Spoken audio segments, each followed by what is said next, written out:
Listen, thank you for your tweet and thank you for your text. Liam in Folkestone. Liam, welcome to the show. Hello, Johnny. Lovely to speak to you. Good to speak to you, Liam. I just thought the question was, is Britain broken? It is.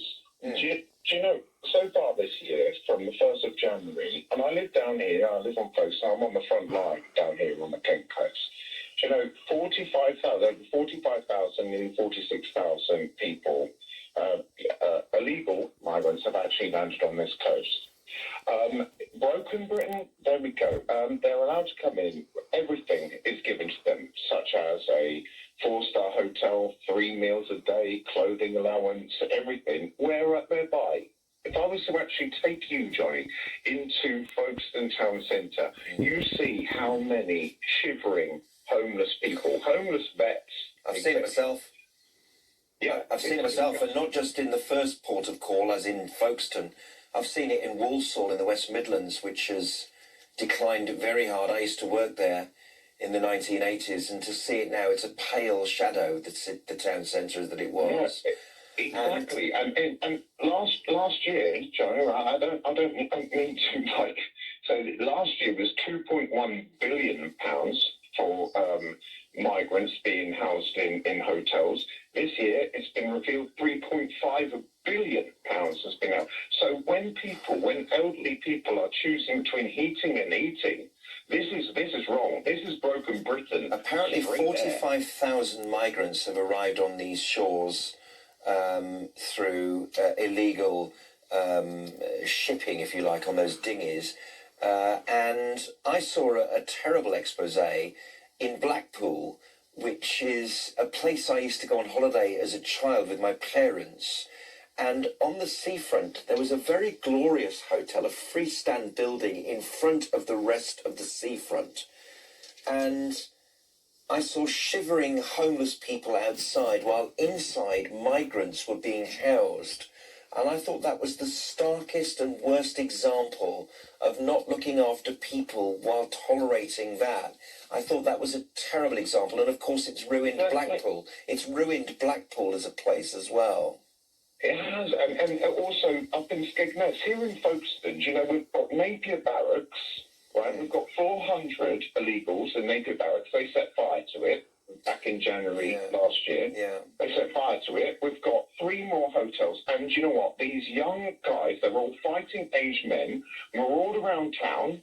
They maraud around town. We don't feel, down here in Folkestone, you know, we have the thing up in Linton-on-Ouse, 1,500 are going to be put up there. The government has lost the plot. Broken Britain is exactly that. We should be looking after our own. Liam, how would you solve it? Okay, you can't, you know, we're sending, you know, people to Rwanda, possibly, probably, maybe not. What is the solution here?